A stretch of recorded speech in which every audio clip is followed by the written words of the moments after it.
Mkurugenzi, kama tikiti yako ya The Trinity ya hujaishika sasa, sijui nitakwambia nini. Manake we are quickly approaching the halfway mark. Very quickly. Hapa naona by the time tunafika mwisho wa mwezi, kuna posta ya sold out iko mahali tu inapigwa pasi. Wakati ndio sasa, guys. Wakati ndio sasa. So two things are bound to happen. In the event that tikiti itajaa before mwisho wa mwezi, sold out, unapigwa nje. Na by any chance, ikiwa tumebakisha vitikiti kadhaa by the time mwisho wa mwezi inafika, na tikiti hujachukua bado, tikiti bei inaenda juu. Yeah. Like hakuna rahisi hapa mbele. The cheapest that ticket is going to be is today. So chukua hiyo tikiti yako, tukutane tarehe 7. Maandalizi yana come through kweli kweli. Mtapenda guys. Hii nimewaahidi, mtapenda. It's a jam-packed day. Au sio? So grab your tickets pale madfun.com. I think kuna ile code inakoga *672 *11# if I'm not wrong. Ndio hiyo Yeah, *672 *11#. Unaweza itumia hiyo USSD. Ama kama wewe ni mtu wa website, ingia pale madfun.com. Sawa? Hapo sawa. Twende kazi, man. Twende kazi.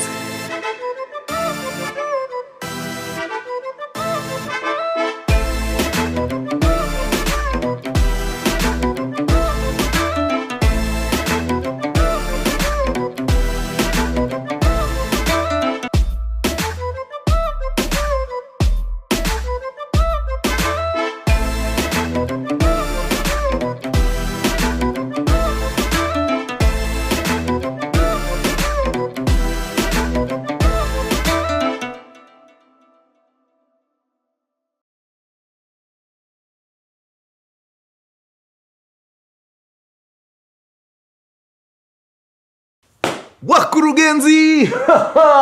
My man, headline hitters mazen, na kama K, if you see mkurugenzi in the building, you just know he's got the juice.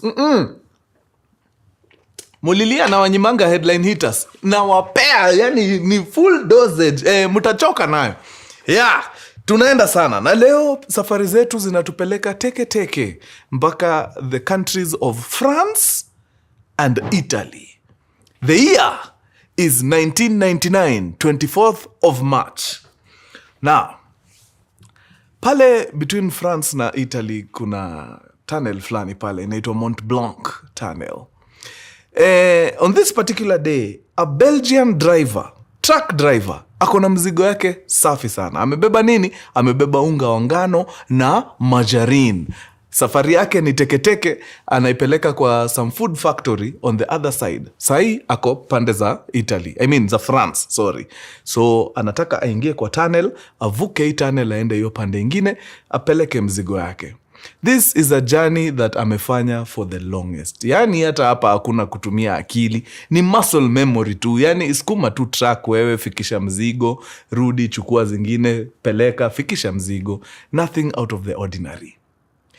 So, the driver, whose name is Gilbert de Grave.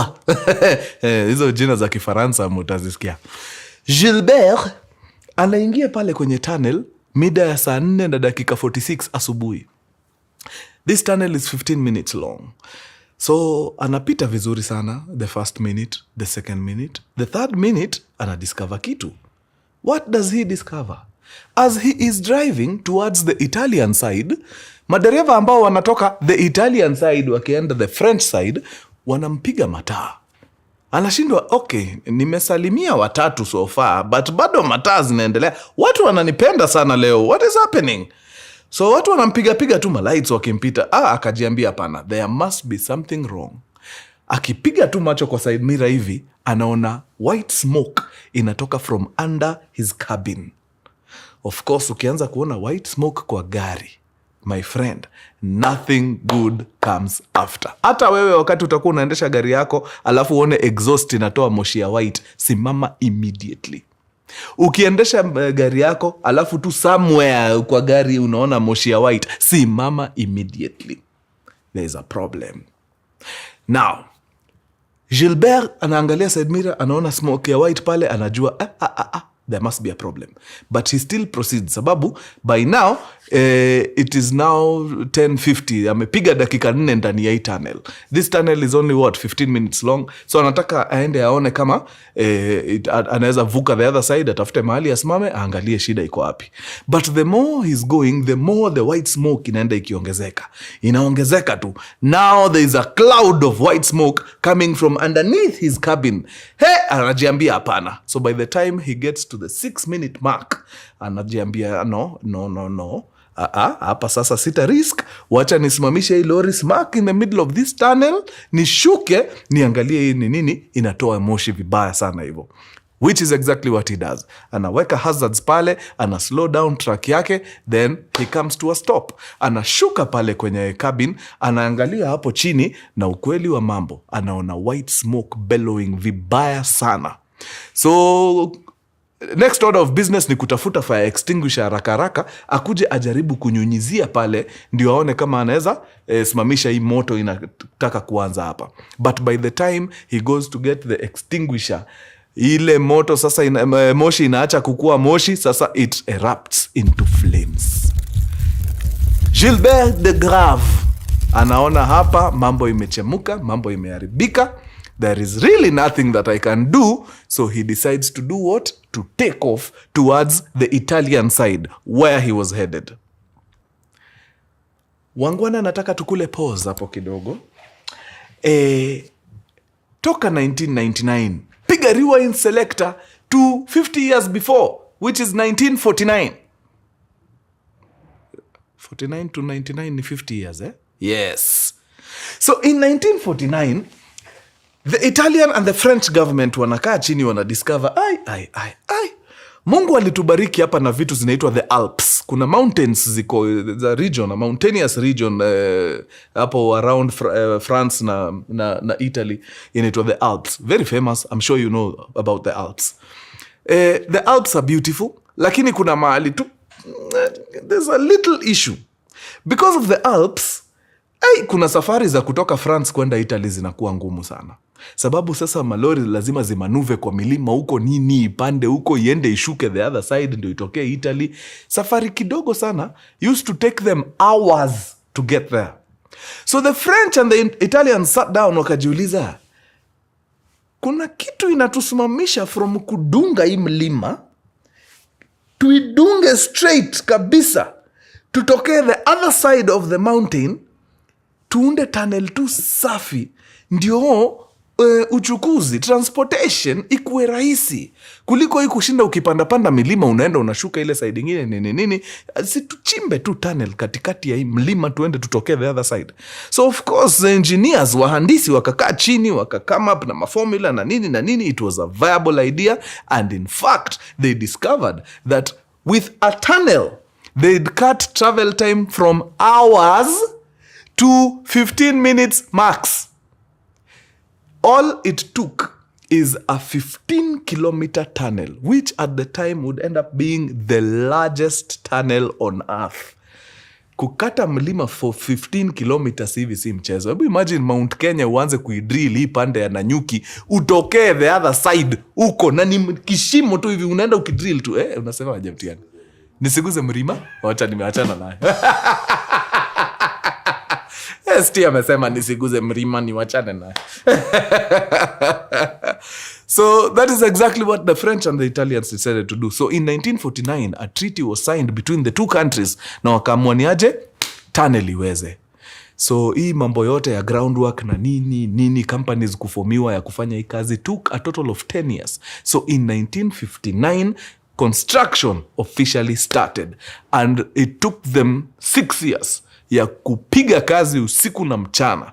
Na 6 years later, in 1965, the great Mont Blanc tunnel that linked France and Italy was opened. They launched it na watu wakaanza kuitumia. Yani ili cut travel time deadly. Malori zilikuwa zinabeba mizigo zikingangana huko kwa mlima, zinachukua hours, sasa zinakata tunnel hapa dakika 15 zishaingia the other side. Just imagine.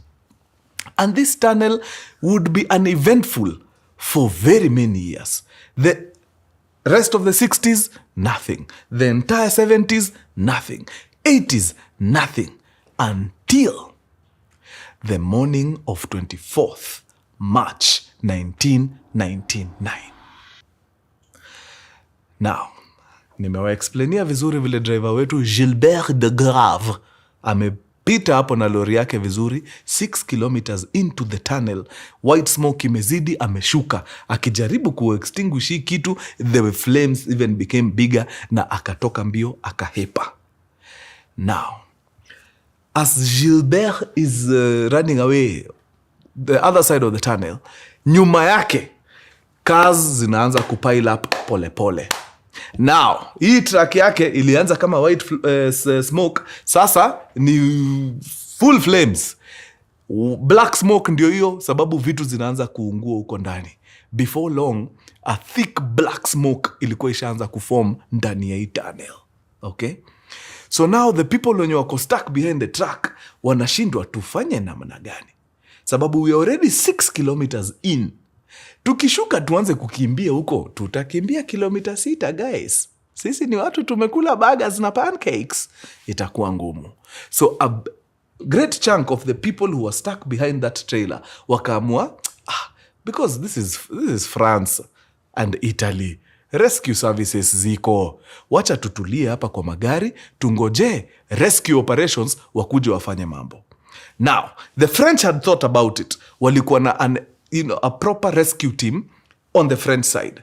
The Italians hawakuwa wanaona ni kama kunaweza kuwa na ngori sana kwa hii tunnel. So they had what you'd call volunteers. Kuna volunteers tu walikuwa on standby on the Italian side, just in case kukuwe na tu problems tudogo nini, they swoop in quick, wanasaidia, bas tunnel inarudi back in operation na maisha inaendelea. So kitu ina inform the two teams, the rescue team ya France and the volunteers in the Italian side, kitu inawa inform when there's a problem ni a series of CCTV cameras inside the tunnel. Okay? So that is what they were depending on kuona ni nini ina happen. Now, smoke has turned into fire. This fire imeleta black smoke. Okay? So now, zile CCTVs ambazo walikuwa wanategemea hawaoni kitu, because now the black smoke inaanza kujaa pale ndani, na black smoke ukiingiza kamera kwa black smoke, hiyo ni giza. So au pande zao wanaona pengine ni hitilafu ya kamera, hakuna, hawaoni the magnitude of the matter pale kwenye ground. So it took them some time before the rescue operation started. Actually, the reason why waliamua tuende tuangalie ni kama kuna noma ni sababu one of the drivers alishuka gari kwa tunnel. Kuna kuwaga na places zenye kukiwa na ngori unaweza enda upige nduru. Kuna alarm systems kwa hizi tunnel. Ukipiga tu ile lever hivi inatuma information ni aje, area fulani kuna ngori, please send help. So one of the drivers did that, na hiyo ndio ilichanua the rescuers ya kwamba there's a problem, kaende sana. Now, almost 50 people got stuck kwa hii kitu.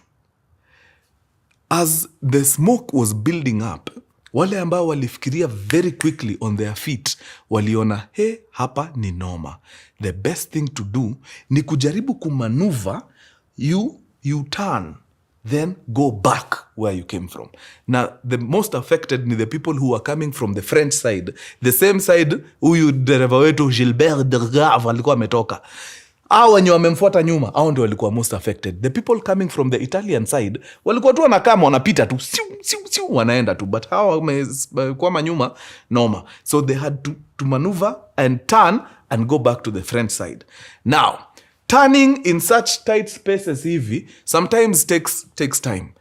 Lazima upige 3-point turn, 3-point ikatae, uingie 5-point turn, mpaka uende ujikunje vizuri, uanze kurudi. So hii time yote wana take, the few people wenye wali decide, hii black smoke inaendelea tu kujaa wapi? Inaendelea kujaa ndani ya tunnel.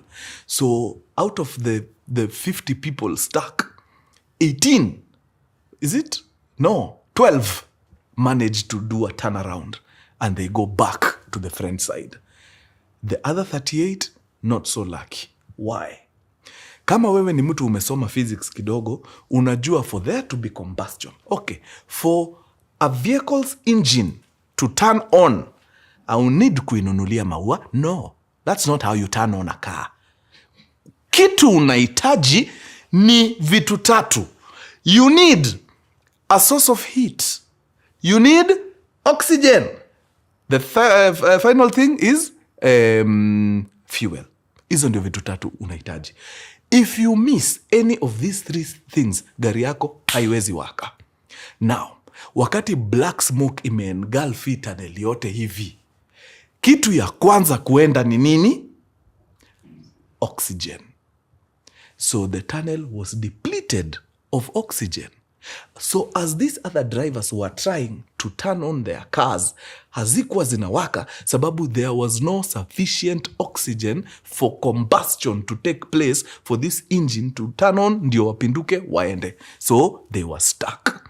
Now, wengine gari zao zilikuwa zishawaka, already wako in the process of maneuvering. So wameanza kufunga tunnel. Unajua as you are turning unafunga barabara ndio sasa uingie. Zikakwama zikiwa hapo. Zimefunga barabara design fulani. It was chaotic. So ilifika point there was no escape. Sababu watu in the process of turning gari zao zimestall. So wamefunga barabara. Ngori. Now, signals ilipigwa huko na one of the drivers kwa tunnel akasema yo kuna ngori kujeni. Lakini sababu ya hiyo melee ya kujaribu kutantan, barabara imefungwa. So the French people wanashindwa kufika. Number 2, the black smoke kupigwa, inakuja tu towards the French side of the tunnel. So by the time our rescue people wanaingia kwa hii tunnel kujaribu kumanuva huko, the tunnel is already too dark, visibility is less than a meter. Like meter inatosha na hivi guys. Like ka visibility ni less than this. Kuna places visibility ilikuwa like half a meter. Ni hard sana kumanuva na hizo track zao za nini. So wale watu wa fire wakaanza kushuka, wakaanza kuingia mguu. Hii kitu bana, moto mahali lori imesimamia ni 6 kilometers inside. Utatembea na equipment kilomita 6 guys. They really tried to get to where the source of the fire was. But ilikuwa ni noma. Number 2. Nikoshua mnashangaa kwa nini hii saidi ya France ndio hii moshi inakuja sana. Mbona ile saidi ya Italy hakuna ngori sana? It's because kawaida air usually blows from the French side to the Italian side. But on this particular day, ili happen kukua one of those very few days where air blew the other way around, which were very rare occasions. But ili just, yani ndio ujue timing ya shetani inakuwaga hatari. On this particular day, air ilikuwa ina blow your side, from the Italian side to the French side. So inatatiza hawa watu deadly kufika huko ndani. Na the fact that the air is blowing that way inamaanisha hawa watu wamefungiwa nyuma ya hii track because it is easier coming back. Remember this tunnel is 15 kilometers. These guys are already 6 kilometers in. So hata mkiamua kukimbia, it is easy going back 6 kilometers than going 9 uko mbele. So the fact that hii moshi inasukumwa na upepo inamaanisha even the people who got out wakajaribu kukimbia, the smoke was going faster than them. Even the fittest humans could not outrun the smoke. Now, hii smoke iko na carbon monoxide in plenty na iko na hydrogen cyanide which is poisonous in plenty. Are you seeing the dilemma, guys? So most people walipiga hesabu ya rakaraka wakaona no. There is no way I cannot outrun this smoke. So kile nitafanya, nitafunga madirisha yangu yote, nizime gari yangu vizuri hapa na ningoje rescue wafike. Rescue ambayo imekwama huko sababu 1, visibility almost 0. Okay, tuachane na the French side. Tuende the Italian side. Now, the Italian side is a bit farther from where the truck is. But hakuna ngori sana sababu the smoke is not being pushed there. It's being pushed to the French side. So, hizi lori sizikuje. So the firemen wakaanza kukuja. But, problem. As motorists walikuwa wanatoka the Italian side wakienda the French side, wakifika pale, wakipata hiyo motion inoma hivyo na visibility iko 0, walikuwa wanafanya nini? They used to turn and start going back. So kwa hii process ya watu wengine kurudi na hawa firemen kukuja, kukaanza kukua na kufungiana. Okay? So there's a bit of distance between the last car and the truck and the rest of the cars that are going towards the French side. So kutoka mahali wamefungiana, there is a stretch of like 1 kilometer and something. So fire trucks walikuwa wanaacha vitu zao hapa, sababu huku kuna melee pia, watu wamefungiana, then wanatembea na vitu zao on foot wakielekea wapi? Where the lorry inachomekea. Problem. Why? Because by the time the Italian rescue guys were coming, this lorry was, it was an inferno. Moto imewaka ngori. Na wakati moto imewaka hiyo design na uko na mataya ziko na hewa hapo nini, explosions start rocking the entire tunnel. Na hizi explosions si polite, ni kitu inalipuka, inarusha chuma like a whole 800 meters. So it became very risky for the firemen who were on foot heading towards the truck. Sababu sasa explosions zina ring out, debris is being thrown all over. Very dangerous, very risky. But this tunnel has 2 rooms. Neza tuita special places where wase wanaweza ingia wa hide. Okay? But again, ile problem ilikuwa inakumba the French guys who are coming, ndio bado imeanza kukumba wa Italiano hapa. Visibility, sababu with this black smoke ni ngori deadly. So apart from the weather, kusukuma winds from the Italian side to the French side, the Italians wenye waliona ngori wakasema we need to assist the drivers kutoka. The drivers hawawezi washa magari sababu the black smoke imeconsume oxygen yote. So what do? They pump in more oxygen from the Italian side. Wakifikiria wanasaidia. Kumbe hawasaidii. What they are doing, wanaongezea hii black smoke mbio. So inaenda zaidi, deadly. Na it's not enough for hizi vehicles kuwaka. So they thought they were helping, but they were actually making the situation worse. So hawa na pump oxygen pale, bado upepo inapiga, inasukuma hii black smoke deadly. The French huko hawaezi kuja, visibility almost zero. Sasa the Italians wakaamua kuingia kuuto to rooms to go on the side of the tunnel. After every 600 meters, I think, kuna to cage, mnaweza ingia huko, kuna ducts fulani mnaweza pitia, mjaribu muone kama mtatokea closer to where the fire is. But the temperatures were insane. Wakati unachoma kitu ndani ya an enclosed space, is like operating inside a furnace. Kumbukeni, this is a tunnel, it's enclosed. Temperatures ziko pale ni hatari. Wanasema temperatures got to upwards of 1000 to 1200 degrees Celsius. Majimoto ikikuchoma unasikiaga kuita nyanya yako, hiyo ni 100 degrees peke yake. Imagine that times 10. That it was hotter than hell. Now, other factors zilikuwa zina contribute to hii kitu maze. Juu wanasemaga when it rains it pours. Why was this fire so hot? And why was it spreading? Juu now that was the other problem. Now problem ilitoka kwa lori peke yake. The car that followed and the one that followed, the one hiyo after, hivyo zikaenda zikishika moto tu pap. So wasa wanashanga, okay man, tulikuwa tunafikiria mazee tumetoka kwa ngori, kwa nini mazee moto inaenda ikispread? Si moshi peke yake tuna deal nayo sasa, hii moto inaenda ikispread deadly. So they discover hizi trucks first of all ni nyingi. Out of 28 vehicles inside the tunnel, 10 were personal cars, 18 were trucks. Hizi trucks zimebeba. Tuanze na the culprit, the first truck ambayo ilishika moto. The truck belonging to Gilbert de Grave. Gilbert alikuwa amebeba margarine na unga wa ngano. Akipeleka wapi? Kwa some food processing plant huko, the Italian side. Now, unga very, very, very safe. Hakuna kitu ya kushtua mtu about unga. Margarine very safe. Hiyo sasa margarine na kushtua kwa nini? But hakuna mtu alipiga hesabu ya hiyo kitu ikishika moto. Now, wacha tu observe hii truck ya Gilbert. Hii truck ni cabin, mahali moto ilianzia, imeshikana na the trailer. This trailer is refrigerated. But inside the trailer, what lines the sides of the trailer ni a material called polythyrene. Yeah?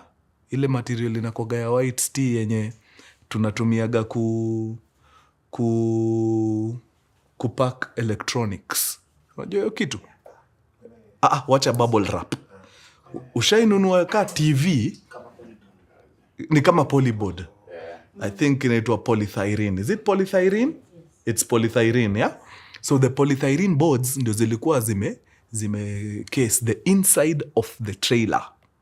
So, hesabu hiyo polythyrene, first of all, ni noma. Hiyo ukipiga moto hivi inawakaga kama kasia.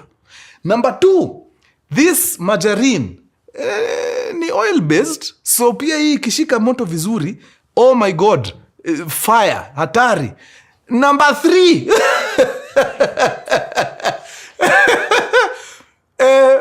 this is a truck.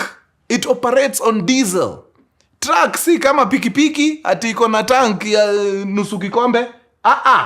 This thing at full tank, juu at the time ilikuwa full tank, ilikuwa na I think was it 580 liters ama nimekosea. It was some ridiculous amount. Sababu hizi trucks kwanza zinakuwaga ni double, hizo tanks zinakuwaga 2. It's crazy. So ongeza hizo vitu zote hapo.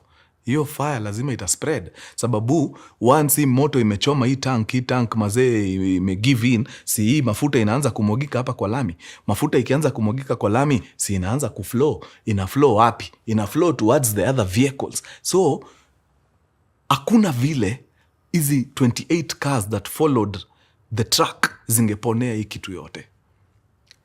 By the time the clock was hitting 11:30, 37 minutes after Gilbert de Grave aliingia kwa tunnel, my friend, it was ridiculous. Iyo moto ilikuwa so crazy, the governments made the decision to abandon all rescue missions. Sababu gani? Nobody would survive the heat that was inside that tunnel. Hapa tushaanza kuingia 1200 degrees Celsius. Hata kama wewe ni Hulk, unaenda huko aje? Kwani wewe ngozi yako imetengenezwa na nini? So all the rescue was halted. Kila mtu akaambiwa stand down, maintain. The only rescue operation that took place ni ya kuenda kutoa a group of 11 firemen who had walked in. Wakaenda wakaingia kwa tule tu room nilikuwa nawaambia tuko hapo kando ya tunnel, wakaingia kujificha huko ndani. That was the only rescue operation. So a few firemen wakajaribu, wakaenda wakaingia huko ndani, na Mungu ni mwema, all 11 of them wakapatikana na wakaletwa polepole mpaka mahali the Italian rescuers walikuwa. Man, it was crazy. Hawa wase wakitokea hivi, they were blacker. Mnasema butita, hamjui. Yani walikuwa wanakaa lami. Iwe uwezi jua uniform yao, uwezi jua the color of their uniform, uwezi jua the colors of their helmet, uwezi jua their skin colors. Yani they were blacker than black. Wakatoka, wakapelekwa hospitali. Unfortunately, out of the 11, their captain, their commander, the person who was giving them the orders, did not make it. Alienda wakajaribu kumwokoa huko kwa hospitali, but he had inhaled so much smoke, angeweza rudi. So they lost a fireman. At least the other 10 wali survive. Now, because this thing was too hot, na rescue watu wameambiwa watulie, ilibidi guys wakae chini and watch the tunnel burning for 55 hours. Because hakuna kitu mnaweza fanya. That is how hot that thing was. Hakuna. They watched it burn for... In fact, after the fire subsided, to access some of the rooms took an extra couple of days because the temperatures were too high. Lazima mungepatia time some of the areas zikul, ndio wase waweze kuingia wapige investigation zao. So after kutulia hizo siku zote, mambo ikatulia vizuri, the temperatures went down. Now the fire people wakaenda ndani, and the sight that met them was out of this world. The fire was so hot, it melted steel from the vehicles. It melted the wiring that powered the lights ambazo zilikuwa ndani ya tunnel, hizo zote zikaisha. Everything, the humans that were trapped in there, they were burnt to a crisp. Like una burn mwili, nyama ina lost, inaisha, inabaki bone ina burn, inakuwa ash. That's how hot that fire was. So most of the people pale ni ash tu walipata. Hata sijui kama DNA ilikuwa, 99 DNA ilikuwa. So I guess that's what they used to identify their loved ones. Yeah man, so yeah, investigation ikapigwa pale. Wakataka sana kujua manze why, kwa nini man kitu ipige Inferno deadly hiyo design, na hiyo moto ilianzia wapi. So wakaanza go back to the cameras even before the grav entered the tunnel. So uko nje ya tunnel hawakuwa wanaona moshi, haikuwa inatoa hiyo white smoke. So wakajiuliza ni nini inaweza kuwa imehappen hapa. Then somehow I don't know whether it was a theory ama ni kitu walidhibitisha. It turns out that somewhere inside the tunnel, immediately after the grav entered the tunnel, a driver from the opposite direction, a driver coming from the Italian side to the French side, was smoking. Na wakati alimaliza kuvuta fegi, akarusha hiyo nini wapi? Nje. Wakati alirusha fegi nje, akapata lori ya de grav inakam. So now kwa hizi trucks, inaitagwa nini ile intake? Inaitagwa intake madi, ile yenye inaingizaga hewa to the engine. Intake ya the grav's truck iko mahali hapa juu. So wakati alirusha fegi, ilienda ikaingia wapi? Kwa intake, the air intake ya the grav's truck. It was sucked inside, na wakati hewa inaingia kwa intake, inaendaga inakuwa filtered na kitu inaitwa nini? Air filter. Air filter ni kitu inatengenezwa na inakaa karatasi. So it's very flammable, okay? So fegi ikaenda ikaguza air filter ikaanza kuwaka moto huko ndani. Kuwaka moto, si ndio hiyo white smoke, the grav na the drivers walikuwa wanaona. Sasa something else ikakam, investigators walitushtua sana na hii kitu. Unajua nilikuwa hapo kwa investigation, nilimaka.